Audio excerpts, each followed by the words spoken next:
आज नेपाल देश के 13 जिले लगभग 13 जिलों के गुरु भाई बहनों की संगोष्ठी है, मीटिंग है।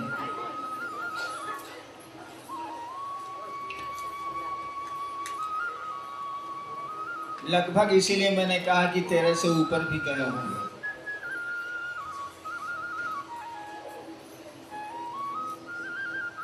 मैं आपको बुलाना नहीं चाहता, सोचता हूं खुद क्यों नहीं चला जाऊं। समय नहीं मिलता, थोड़ी व्यवस्था की दिक्कत हो जाती है। कुछ राज्यों में तो मैंने जाना ही छोड़ दिया। नेपाल से सटा भारत का बिहार राज्य है, मैं नहीं जा पाता वहां। चल ही नहीं सकता तो जाऊंगा क्या? लोग चलने दें तब ना।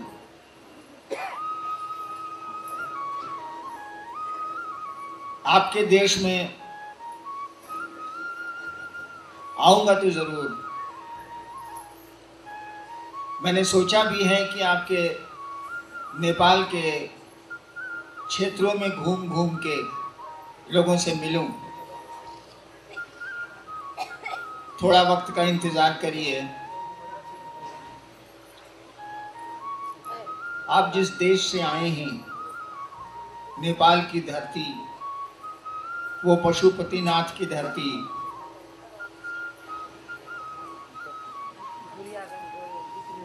पूरा देश शिव से जुड़ा हुआ है।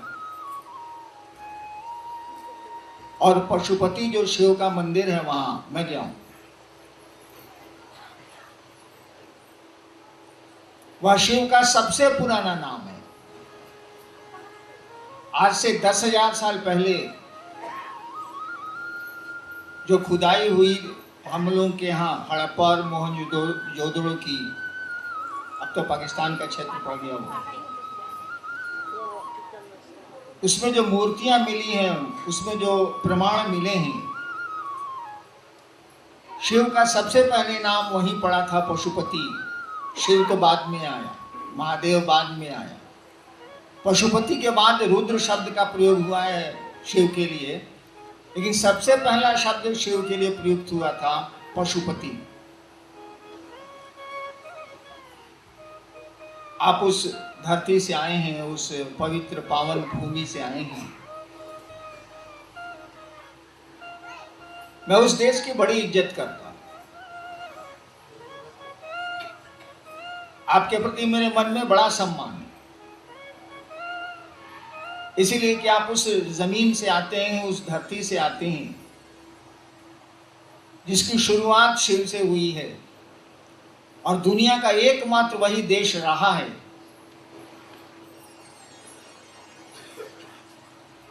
जहां एक धर्म रहा है,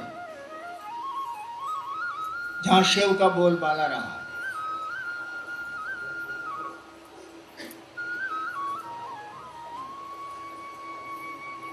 शिव की पूजा तो आपके यहाँ बहुत पुरानी है, बहुत पुरानी है। अब रही शिव गुरु की बात। किताबों में तो बहुत पहले से लिखा है कि शिव गुरु हैं, जगत गुरु हैं, विश्व गुरु हैं, गुरुओं के गुरु हैं, और भी बातें लिखी हुई हैं, गुराधिपति हैं, गुरुओं के राजा। लेकिन आपको ये सुन के शायद आश्चर्य होगा कि आज जो आप शिव को गुरु मान रहे हैं और शिव गुरु की बात चल रही है, इस काम को शुरू करने वाले को नहीं मालूम था कि शिव गुरु हैं। वो इस बात को नहीं जानता है।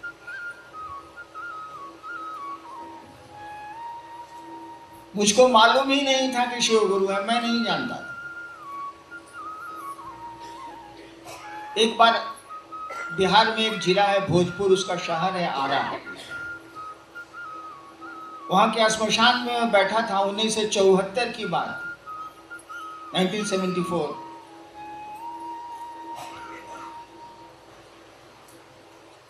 और 15 साल से मैं श्मशान और इधर उधर की साधना करता था, बचपन से ही। मन लायक कुछ मिला नहीं।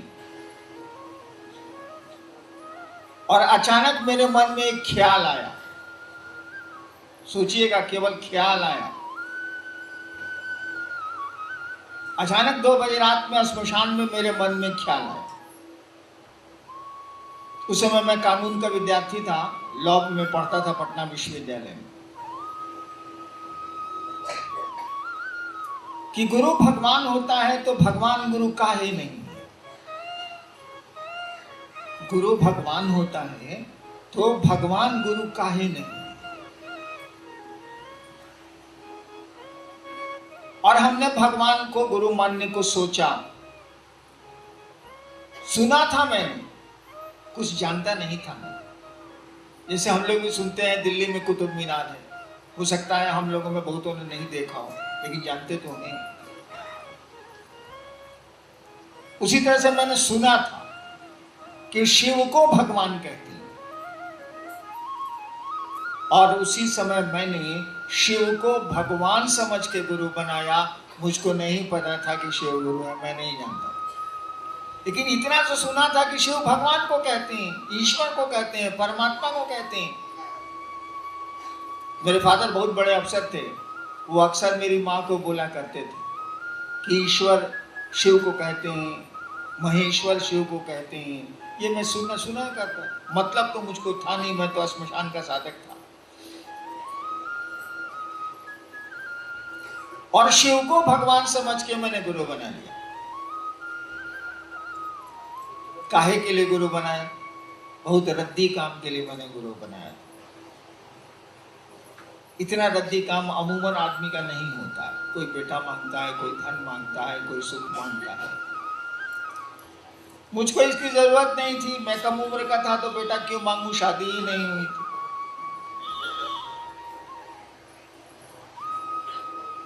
पैसे और भोजन की दिक्कत नहीं थी, पिताजी अफसर थे। अफसर का बेटा होने के चलते सलामी सब मिल ही जाती थी,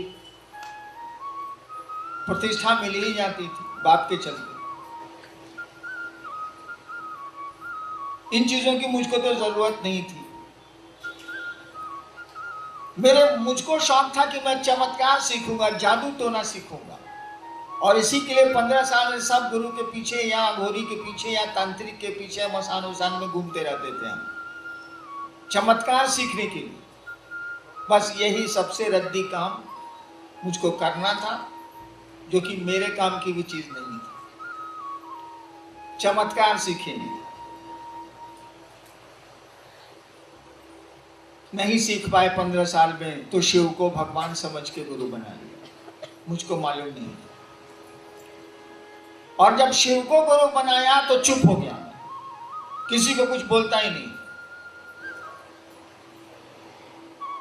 इसीलिए चुप हो गया कि महादेव तो दिखता नहीं है, इसको हम गुरु बनाए हैं, यहां से तो कुछ मिलने वाला नहीं है। आदमी रहेगा तो कुछ झगड़ों कर सकते हैं, कुछ नेतागिरी भी कर सकते हैं। हम नेता भी रहे हैं कॉलेज में, कुछ नेतागिरी भी कर सकते हैं। ये महादेव से कैसे नेतागिरी चलेगा? इसीलिए मैं किसी को कुछ नहीं कहता था, चुपचाप उनको गुरु बनाया था। अब बैठ के रोते थे, फंस गए। धीरे धीरे धीरे धीरे स्थिति बदलती चली गई और 8 साल बीत गया। उसके पहले ही मैं बिहार सरकार में डिप्टी कलेक्टर हो गया था, मजिस्ट्रेट हो गया था।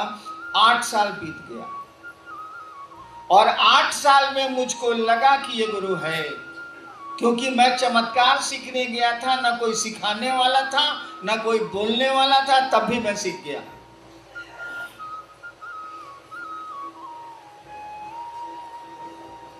देखिए, जब आप बहुत परेशान होइएगा, मान लीजिए 15 साल आप परेशान हैं किसी काम के लिए और कुछ नहीं मिल रहा है, और अंत में वो चीज मिल जाती है बिना मेहनत के, तो आपको लगेगा कि हे ये आदमिया बड़ा बढ़िया है, साला कुछ मेहनत तो नहीं करना पड़ा, हमको जो लेना था सिखाइयो दी। और 8 साल के बाद मुझको लगा कि शिव गुरु हैं, ये तो सिखलाते हैं।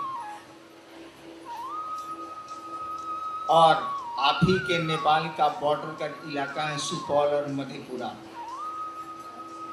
मैं वहीं मजिस्ट्रेट था मधेपुरा में 1982 में 1982। और पहली बार मैंने कहना शुरू किया लोगों को कि तो शिव गुरु है, आप लोग गुरु बनाइए, शिष्य बनिए। पहली बार किसी को नहीं कहा, पत्नी को छोड़ के पहली बार लोगों से कहा। उनसे कहा जब मैं वहाँ स्कूल में पढ़ता था, सहरसा जिला स्कूल का मैं विद्यार्थी रहा हूँ, जब मैं वहाँ स्कूल में पढ़ता था तो मसान जाता था। उस समय मेरे कुछ साथी हो गए थे, 2-3 आदमी तो मसान में मिल ही जाते थे पहले, अब तो कोई मसान जाता भी नहीं। 2-3 आदमी मिल गए थे मुझको, मुझसे उम्र दराज थे, मैं तो स्कूल का विद्यार्थी था, वो लोग सियाने थे। जब वहीं मैं मजिस्ट्रेट होके गया तो वो लोग मुझसे मिलने आए कि वही लड़का आया है, फिर यहीं मजिस्ट्रेट होके जो हम लोग के साथ मसान में जाता था मिलने आए। मैंने उन लोगों से पूछा आप लोग अभी भी मसान जाते हैं क्या? उन लोगों ने कहा जी जाते हैं। हम कहा बेकार जाते हैं, 40 साल से आप जा रहे हैं, शिव को गुरु बनाए। तो उन लोगों ने मुझसे कहा कि हाकिम जाने छी महादेव गुरु छथिन, वहां की बोली में एक लाइन से ज्यादा मुझको वहां की बोली नहीं आती। हाकिम जाने छी महादेव गुरु छथिन। हमने कहा कि हमने किसी को कहा ही नहीं, तो आप जानते कैसे हैं? कहा कि जी हाकिम सब किताब में लिखल है, सब आदमी जाने छे कि महादेव गुरु छथिन। हम कहा हम ही अभागा है, हम ही को नहीं मालूम था, सबको मालूम है कि शिव गुरु है। हम कहा कि जब जानते हैं कि शिव गुरु हैं तो उनको अपना गुरु कहा नहीं मानते हैं? जानते हैं कि स्कूल है सबसे बढ़िया, तो पढ़ते कहा नहीं है? और वहीं से ये बात शुरू हुई कि शिव को गुरु बनाए हम लोग। भगवान तो हैं ही, देवता तो हैं ही, ईश्वर तो हैं ही, वो तो रहेंगे ही रहेंगे, बाप हैं तो रहेंगे ही ना। उसी से पढ़ने की कोशिश करिए, उसी से सीखने की कोशिश कीजिए। वो पढ़ाता है, मैंने देखा है, वो दिखता तो नहीं है, बोलता तो नहीं है, लेकिन वो जो सिखलाता है कोई नहीं सिखला सकता। वो जो रास्ता बताता है कोई रास्ता नहीं बता सकता। यहाँ अनाउंसर बोल रहे थे, मैं सुन रहा था, उद्घोषक बोल रहे थे, मैं सुन रहा था कि मार्गदर्शन देंगे। कोई आपको मार्गदर्शन नहीं दे सकता। आपने शिव को गुरु बनाया है, मार्गदर्शन तो शिव का होगा, आपके गुरु का होगा। आपके गुरु आपको ले जाएंगे मंजिल तक, शिव पद तक। गुरु का काम ही है, गुरु शिष्य को अपने जैसा बनाता है। पॉकेट मार गुरु के पास चले जाइए, आपको बढ़िया पॉकेट मार बना, बढ़िया दर्जी को गुरु बना लीजिए, आपको बढ़िया दर्जी बना। पहलवान को गुरु बना लीजिए, आपको बढ़िया पहलवान बना। रंजन जी को गुरु बना दीजिए, वो क्या बजाते हैं, लंबा सा है क्या मैं तो जानता भी नहीं, लेकिन बजता है ये जानता हूं, आपको उसको बजाना सिखा देंगे। शिव को गुरु बनाइएगा तो आपको शिव बनाएंगे, यही नियम है। गुरु शिष्य को अपने जैसा बनाता है, तो मार्गदर्शन भी तो गुरु का होता है। मैं आपको राय दे सकता हूं कि बैठिएगा कैसे, मैं आपको राय दे सकता हूं कि कमीज को पांव में नहीं पहनिए, इसको ऊपर डालिए, ये राय मैं दे सकता हूं। लेकिन शिव मार्ग में, गुरु के पथ में मैं आपको क्या राय दे सकता हूं? मुझको मेरे गुरु ने कुछ राय ही नहीं दिया, तो मैं आपको क्या दूं राय? मेरे शिव ने मुझको कहा ही नहीं। मेरे शिव ने मुझको इतना ही कहा, तुम जो करते हो दूसरों को करने को कहो। पहले पूछ लिया क्या करते हो, होशियार है वो, वकीलों से कम नहीं है। कहा कि तुम जो करते हो दूसरों को करने को कहो, उसके पहले पूछ लिया क्या करते हो। हमने कहा जी लोगों को शिव से बना। तब उन्होंने कहा तुम जो करते हो दूसरों को करने को कहो। हमको बोले ही नहीं कि कौन क्या करेगा तो तुम क्या करना। कोई गड़बड़ी करेगा इस काम में तो तुम क्या उसको सिखाओगे, हमको कुछ बोले ही नहीं। कोई बढ़िया से शिव कार्य करेगा तो तुम उसको क्या करोगे, हमको बोले ही नहीं। कुछ बोले ही नहीं इसके अलावा कि तुम जो करते हो दूसरों को करने को कहो। इसके अलावा उन्होंने कुछ आज तक तो नहीं कहा है, कल क्या कहेंगे नहीं मालूम। आश्चर्य ये है कि वो दिखता नहीं है, उसकी बोली आप कानों से नहीं सुन सकते हैं, लेकिन सुन सकते हैं पूर्ण विराम कॉमा फुल स्टॉप के साथ सुन सकते हैं, लेकिन वो बोलता नहीं है और आपके कान नहीं सुन सकते। लेकिन आपका मन सुन सकता है, पूरा का पूरा वाक्य सुन सकता है, फुल सेंटेंस आप सुन सकते हैं जब वो बोलना चाहे और जब आप सुनना चाहिए।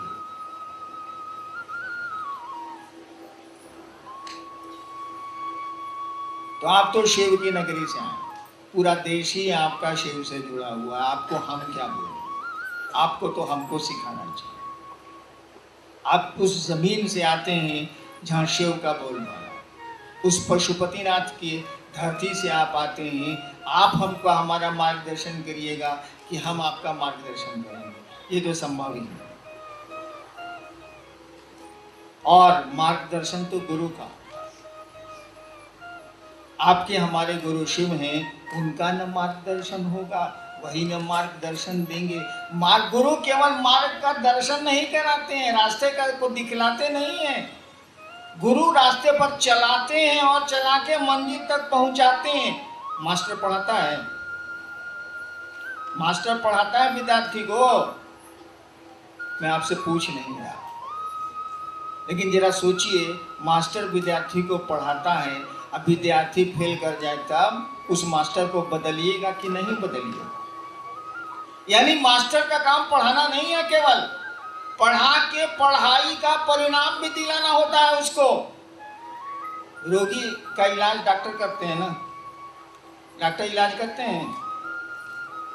अरे इलाज से नहीं ठीक होता है तो हम लोग डॉक्टर बदलते हैं। यानी डॉक्टर का काम इलाज करना नहीं है, रोग को भगाना है, जैसे भगावे। ठीक उसी तरह से गुरु का काम मार्गदर्शन केवल देना नहीं है, रास्ता दिखलाना नहीं है। गुरु का काम है कि मार्गदर्शन दें, रास्ता का दर्शन कराएं, रास्ता दिखलाएं और उस रास्ते पर चलाएं और मंजिल तक पहुंचाएं। यहां तक गुरु की जिम्मेवारी है। डॉक्टर का काम रोग भगाना होता है, इलाज तो वो माध्यम है, उनका इलाज करते हैं। बिना इलाज के भी रोग भागता है। मैं अपनी पत्नी को दिल्ली ले गया था दिखाने, आपको पता ही है कि वो अब दुनिया में नहीं है। तो डॉक्टर ने कहा इनकी सब दवा बंद कर दीजिए, ठीक हो जाए। और 94 में फिर ठीक भी हो गई वो। कुछ नहीं, एम्स दिल्ली के डॉक्टर ने कहा इनकी जितनी दवाएं चल रही उसको बंद की और कोई दवा नहीं दी। तो देखिए, डॉक्टर का काम है रोग भगाना, इलाज करे चाहे इलाज बंद करे, जो करे। ठीक उसी तरह से गुरु का भी काम है कि वो आपको मंजिल तक पहुंचाएंगे, अब जैसे पहुंचाएंगे। तो हम लोग उसी शिव की बात कर रहे हैं जिस जमीन से आप आए। उस शिव से जुड़ना बहुत कठिन है, बहुत कठिन है, क्योंकि हम लोग जुड़ते थोड़े ही हैं। हम लोग तो एक्सचेंज ऑफर सुने ना, आजकल बहुत मार्केट में चलता है, पुरान गाड़ी ले जाइए, नया गाड़ी ले आइए, कुछ पैसा दे देंगे, एक्सचेंज ऑफर हम देंगे, उधर से लेंगे। तो हम लोग भी महादेव के साथ एक्सचेंज ऑफर खेलते हैं। एक लोटा जल चढ़ाया, 16 सोमवारी किया। काहे? पंडित जी बोले हैं 16 सोमवारी करने से पति बढ़िया मिलता। एक्सचेंज ऑफर इतना करेंगे उधर से मिलेगा। कामर लेके जाएंगे ना 5 साल तो बेटा एक्सचेंज ऑफर। व्यापार, तिजारत जिसको बोलते हैं उर्दू में। देखिए, हम लोग तो व्यापारी हैं, हम लोग क्या करें? इस धरती पर आए हैं, धरती की उलझने, धरती की पीड़ा, धरती की मार तो हम लोग सहते ही सहते। तो हम लोग महादेव के पास भी जाते हैं इसी के लिए कि हमारा कुछ दुख कम हो जाए, हमारी सहूलियत कुछ बढ़ जाए।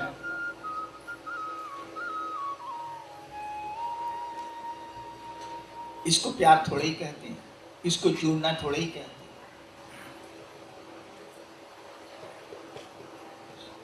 सावन में आप देखते होंगे कि बहुत जल चढ़ता है शिव को। मैं तो देवघर में रहा हूँ, और भी जगह है इंडिया में, नेपाल में, जहाँ शिव को खूब जल चढ़ता है। शिव को जल चढ़ता है अपनी प्यास मिटाने के लिए, शिव की प्यास मिटाने के लिए नहीं चढ़ता है। हमारी आपकी जिंदगी प्यासी है, इसीलिए शिव को हम लोग जल चढ़ाते हैं। शिव प्यासा है ये सोच के जल नहीं चढ़ता है उनको। यदि शिव प्यासे हैं ये सोच के जल चढ़ जाए तो फिर आपकी जिंदगी में तो कोई प्यास ही नहीं बची। नहीं समझते हैं हम लोग शिव को प्रणाम करते हैं अपनी खातिर। अगर शिव को प्रणाम करें प्रणाम करने की खातिर, तो फिर अपनी खातिर प्रणाम करने की जरूरत नहीं रहेगी। तो हम लोग तो व्यापारी हैं, क्या कर सकते हैं।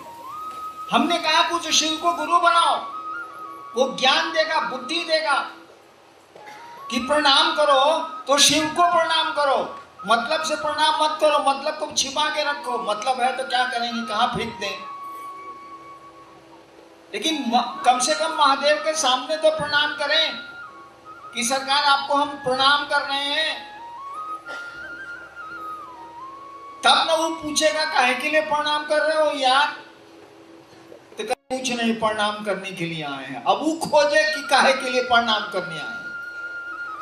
काहे कि प्रणाम का नियम है, जिसको भी प्रणाम करिएगा आपका शुभ चाहेगा, आपका भला चाहेगा। हम लोगों ने कहा कि उसी महादेव से अकील लीजिए, ज्ञान लीजिए। बेटा लेते हैं, अकील नहीं ले सकते हैं। सुख लेते हैं, सुविधा लेते हैं, संतान लेते हैं, उसे बुद्धि नहीं मांग सकते हैं। उसी शिव से तो ज्ञान मांगना है, जिसको आज तक हम लोग भगवान समझते रहे हैं।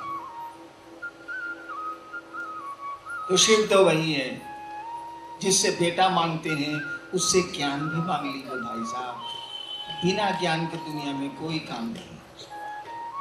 चलिए अब देखते हैं आपने क्या लिख के भेजा। शिव का फोटो रखिए, क्या रोक रहा है, क्या मना कर रहा है। प्रसादी चढ़ाइए, क्या रोक रहा है, लेकिन चंदा करके प्रसादी मत चढ़ाइए, अपने पैसे से चढ़ाइए। पंतवा चढ़ाइए, महादेव को खाएगा नहीं। हमेशा जान लीजिए, जो शरीर में नहीं है वो खा नहीं सकता, जो शरीर में नहीं है वो सो नहीं सकता, जो शरीर में नहीं है उसको कपड़े की जरूरत नहीं है। एक बार का किस्सा सुना है, लेकिन आप लोगों को भूख लगी, यही दिक्कत है। एक बार मेरी आदत, हाँ महिलाओं को तो उपवास की आदत थी, मर्दवा से मानेगा से।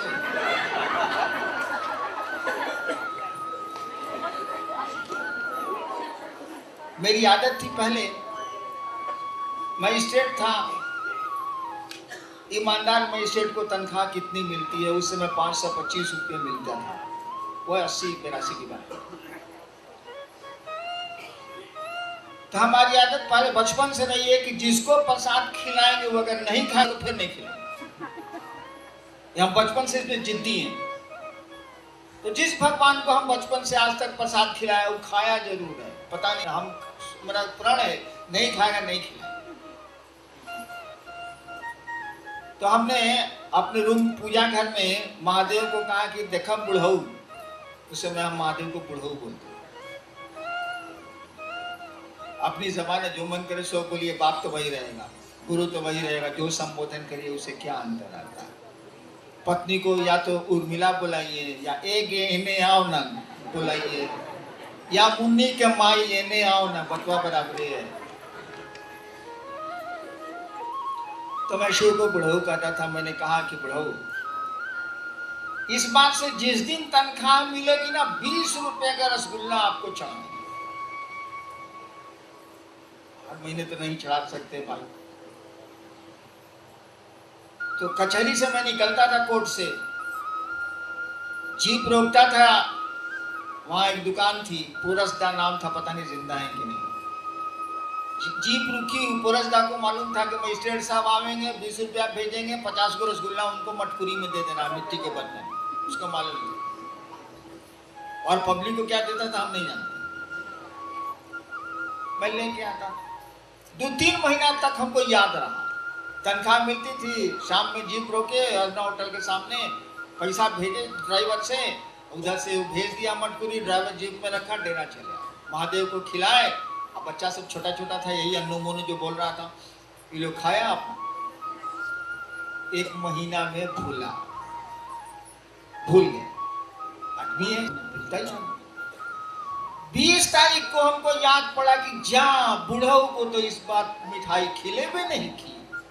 20 तारीख को खिलाते थे, 2-3 तारीख को 20 हो गया। हम कहा नीला अपनी पत्नी को, अब तो पैसा भी नहीं है, कहां से खिलाएंगे। 20 तारीख तनख्वाह खाता, अब फिर 1 तारीख को मिलेगा तब ना। हम कहा जाते हैं महादेव से माफी मांगे कि भूला गए। पूजा कर कुंजी था, अरे ऐसे पर्दा से घेरा हुआ, ओम जी दिखे हुए। उस समय ही नीलम का पर्स टांग के घूमता रहता था, लौंडा छंदा था।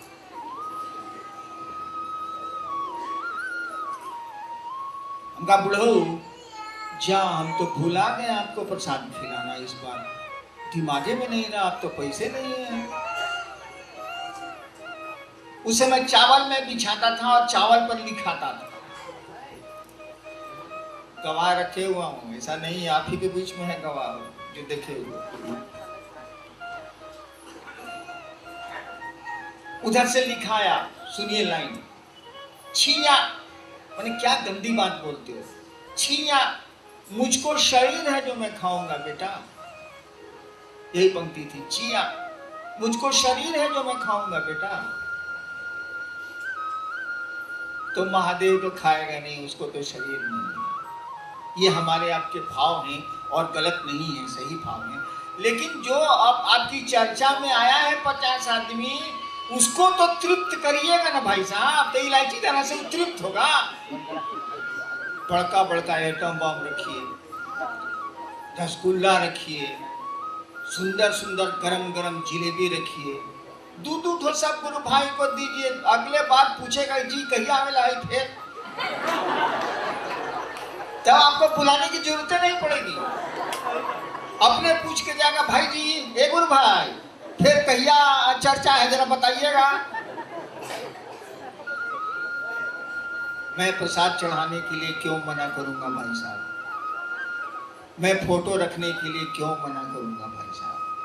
मेरे घर में भी प्रसाद चढ़ता है, मेरे घर में भी फोटो है, और बाप की तस्वीर रखना, गुरु की तस्वीर रखना, लेकिन पूरा तस्वीर रखिए। आजकल ज्यादा मुड़कटवा महादेव का फोटो आप लोग रखते हैं, मुड़िए नहीं, पूरा महादेव को रखिए ना भाई फोटो, कोई दिक्कत नहीं है। दिक्कत कहाँ होती है कि गरीब आदमी देखता है तो सोचता है कि हमारे पास तो पैसा नहीं है, हम फोटो कहाँ से लाएंगे, प्रसादी कहाँ से लाएंगे। तो उसको समझा दीजिए कि इसकी जरूरत नहीं है, भाई साहब ने लगा दिया है तो मस्ती से प्रसादी खाओ जाओ। फोटो है तो प्रणाम करिएगा ना, बाप का फोटो है तो सब पेशाब कीजिएगा, गजब वाला इज्जत करिएगा कि नहीं करिएगा। फोटो लगवाइए नहीं, लेकिन फोटो लगा हुआ है तो उसकी इज्जत नहीं करिएगा, गजब वाला। और आप भीड़ में आरती मत करिए। बिहार में 2-3 जगह लोगों की साड़ी में आग लग गई है आरती के चलते, भीड़ में नहीं। अगर 5 आदमी कीजिए, 20 आदमी कीजिए आरती, कोनो दिक्कत नहीं है, लेकिन 200 आदमी में आरती कीजिएगा तो किसी की साड़ी जल जाएगी, कुछ घटनाएं हो गई। इसको सोच समझ के करना चाहिए। मैं क्यों रोकूंगा फोटो भैया, मैं प्रसाद क्यों रोकूंगा। हाँ इलायची दाना चढ़ाइएगा तो कुनमुनाएंगे, हम बोलेंगे तो नहीं है, कुनमुनाएंगे। रसगुल्ला चढ़ाइएगा तो खुश होंगे, मिजाज मस्त हो, रसगुल्ला खिलाइए। और जहां तक रात में 8 बजे चर्चा को समाप्त कर देने की बात, अगर सुरक्षा ठीक है, अगर गुरु ये क्यों नियम बना था, आप ही के बिहार के, आप ही का जो बॉर्डर है उसी इलाके में रात में 1 बजे महिलाएं जा रही थी चर्चा से, उनके साथ कुछ गुंडों ने बदमाशी की थी। उसके बाद से ये नियम बना है कि 8 बजे खत्म कर दीजिए, क्योंकि गुरु बहनें दूर दराज से आती हैं, उनको असुविधा हो जाती है, दिक्कत हो जाती है, इसलिए। लेकिन अब इस मोहल्ले के लोग बैठे हैं तो चर्चा करिए, कोई दिक्कत नहीं है। मैं भी करता था जब शुरू में शिवसी से कम थे तो मेरी चर्चा खत्म होती थी 3 बजे, 3:30 बजे रात में। तो मैं क्या करता था, पहले तो सबको खिलाता था, पत्नी बनाती थी खिलाती थी, 12, 15, 20 आदमी रहते ही थे, खिलाता था। और सबको गाड़ी में अपने बैठाता था, रात में तो ड्राइवर नहीं रहता था, अपने बैठा था। एक एक आदमी को उसके घर के दरवाजे छोड़ता था मैं, और तब 1 घंटे में गाड़ी से अपने लौट के डेरा आता था, तब आराम करता था, फिर 7 बजे सुबह से कचहरी। तो मैं खुद ही पहुंचाता था, अपने से चला के सबको घर घर पहुंचा उतारता था मैं जीप से।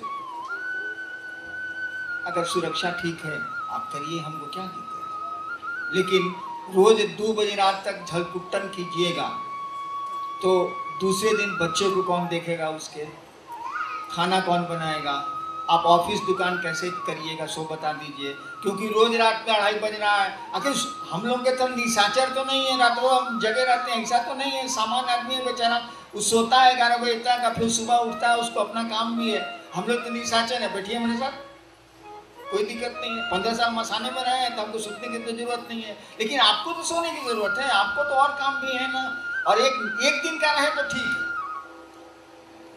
रात भर नाच देखता है लोग, देखता है ना। कहिए कि 20 दिन नाच देखो तो जाओ, महीना 2 महीना में को नाच हो रहा, चल रहे देखल जाओ। चला गया नाच देखिस, भोरे आया, फिर सुधा दिन भर। लेकिन इस साल कितना दिन, साल में कोनो ब्याह हुआ होगा तबे ना नाच होगा। रोज रोज तो होना नहीं है, कोई कर भी नहीं सकता। नेक्स्ट जी, कंगन लगाकर मांस मछली खाएं या नहीं? क्या कहता है खाने को? क्या कह रहा है खाने को? हमने तो आज तक नहीं कहा कि खाइए।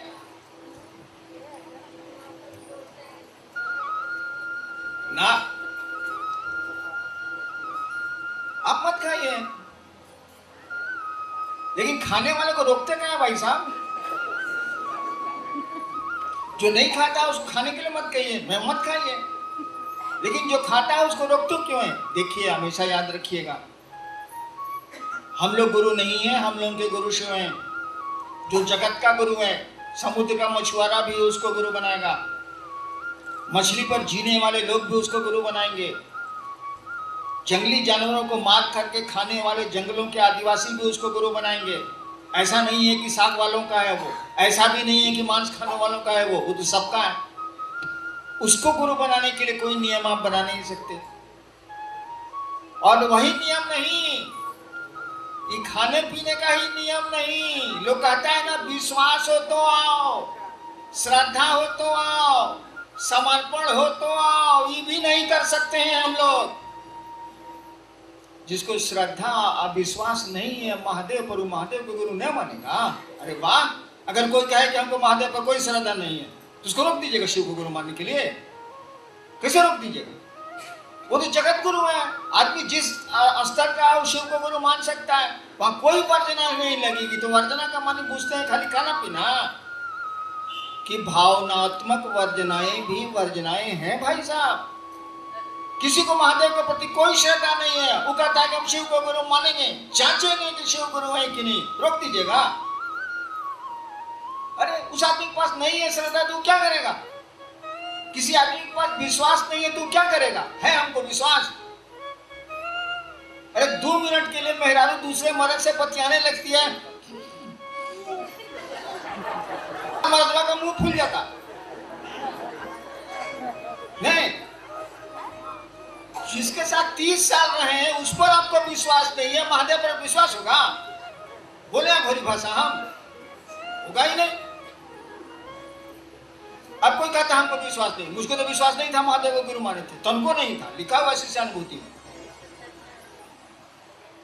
बिना श्रद्धा विश्वास और समर्पण के भी शिव गुरु हो सकते हैं और शिष्य शिव हो सकता है। पढ़िए शिष्यानुभूति। वर्धना के माने पूछते हैं मांस मछली खाना? वाह! अरे विश्वास नहीं है तब भी शिव गुरु होंगे, श्रद्धा नहीं है तब भी शिव गुरु होंगे, समर्पण नहीं है तब भी शिव गुरु होंगे, है तब भी ठीक है, नहीं है तब भी ठीक है। वहां तो कोई रोक ही नहीं है, ना भावनात्मक रोक है ना लौकिक कोई रोक है, सबको स्वतंत्रता है। अब आपका मन क्या करते हैं आप करिए। अब ब्लड प्रेशर के मरीज हैं, अंडा खा रहे, मरिएगा नहीं? डॉक्टर जो कहता है सो करिएगा ना भाई साहब। इसीलिए कंगन पहन के आप मांस मछली बिल्कुल मत खाइए। जो खाता है वो खाएगा, इसमें हमारा तो कुछ नहीं है भैया। हर एक आदमी अपने अपने डिजाइन से जीता है। किसी के अंगूठे का निशान दूसरे से नहीं मिलता। तो कैसे समझते हैं कि सब लोग एक जैसा होगा? हो ही नहीं सकता।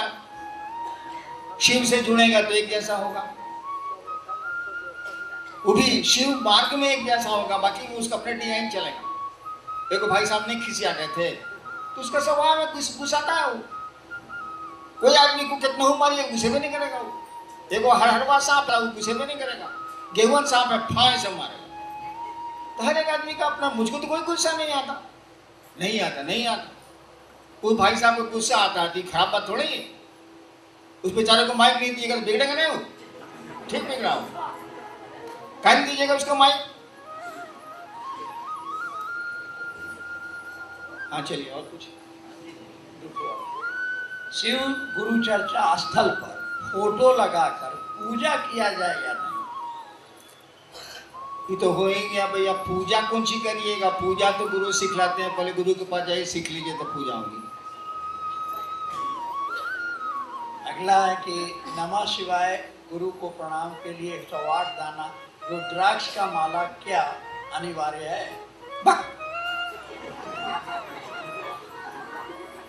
हमारे मामा के यहाँ कटहल बहुत फल। एक बार स्टोर में 200-300 कटहल रखा हुआ बैलगाड़ी पर। उस जमाने में बैलगाड़ी पर जाके बिकेगा या कुछ होगा। हम भी मंत्र जपते थे बड़ी, 15 साल यही धंधे किए। 108 कटहल को घीन के हम खींच खींच के एक जगह किए, आप खुद के नमः शिवाय किए। 108 कटहल में सीधा इतना बड़ा कटहल है, 108 कटहल। हम कटहले का माला बना दिए, मकई के दाना का बना दीजिए, सलाई के काठी का बना दीजिए, रुद्राक्ष का बना दीजिए, जो चीज का मन करे सो आदमी का बना दीजिए। मोदी नमः शिवाय, नमः शिवाय, क्या अंतर आता? अरे मतलब तो है शिव को प्रणाम करना ना। मतलब है नमः शिवाय का मानिए शिव को नमः, शिव को नमन, शिव को प्रणाम। मतलब है शिव को प्रणाम करना ना। जे चीज छूने का मन है छू के प्रणाम करिए, उसे क्या अंतर है? गिनती गिनना गिन लीजिए, उसे क्या अंतर है? लेकिन गिनती गिनने में अगर प्रणाम नहीं हुआ तो गिनती गिनना बेकार है। क्योंकि मकसद तो है उस शिव को अपना प्रणाम निवेदित करना, अपना प्रणाम करना। नमः शिवाय का अर्थ ही होता है शिव को प्रणाम। चलिए नेक्स्ट। ये आखिरी है, शिव शिष्य का आचरण और व्यवहार कैसा होना चाहिए? महादेव से पूछिए। शिव शिष्य का आचरण और व्यवहार, क्या बोल रहे हैं आप? शिव के शिष्य का आचरण और व्यवहार महादेव से पूछेगा। हम चला है, अभी चला है, हम कैसे बताएं? लेकिन शिव आपका गुरु है, उसकी इज्जत, उसके सम्मान की कोशिश करनी चाहिए। बस आपके किसी आचरण और व्यवहार से आपका गुरु बदनाम नहीं हो जाए, ये तो हर एक शिष्य चाहता है, चाहना भी चाहिए आपको। लेकिन व्यवहार कैसा होना चाहिए? महादेव का को चला हुआ है दुर्वासा, नहीं खड़ा हुए तो शराब, बैठे रह गए तो शराब, बोला बैठने के लिए लिहाज में नहीं बैठे तो शराब, खाली शराब। एगो चेला हुआ कि कहा कि हड्डी की जरूरत है, कौन सी वज्र बनाना है हिंदी जी को, किसको दधीची ऊ दे दिया। अब कौन सी हम बतावे कि कौन सी होना चाहिए? महादेव का चेला का कोनो डिजाइन नहीं है। आप ही के मच्छंद्रनाथ नेपाली साइड के थे, सुरा और सुंदरी दोनों उनको चाहिए। उन्हीं के चेला गोरखनाथ, गोरखनाथ तो नेपाल के थे ही, गोरखनाथ, जो उन्होंने कहा कि सुरा सुंदरी से हट के हमसे बात करो, छोड़ो हटो। कौन चीज में आपको हम मार्गदर्शन दें, क्या बोलें? अरे लोगों को शिव गुरु से जोड़िए, कोशिश करिए कि लोगों को समझाएं, और दूसरों का गढ़ा मत देखिए। गढ़ा देखिएगा तो आपकी गाड़ी गड्ढे में जाएगी। यही नियम है गाड़ी चलाने का। आप मोटरसाइकिल या गाड़ी चला रहे हैं और सड़क से नजर हट के अगर गड्ढे पर टिकी नजर, तो गाड़ी और मोटरसाइकिल गड्ढे की ओर चली जाएगी। यही ड्राइविंग में सिखलाया जाता है। आप गड्ढा की झलक ले लीजिए लेकिन सड़क देखिए। इसीलिए गड़बड़ी क्या है आप देख लीजिए, अब महटियां दीजिए। सब मथवा पर बोझवा कायला ले रहे हैं, शिव के शिष्य हैं, कुछ आप लीजिए, कुछ महादेव को दीजिए। जो आपको आपके गुरु ने कहा सो आप करिए, बाबा वो करेगा। चलिए आपको प्रणाम।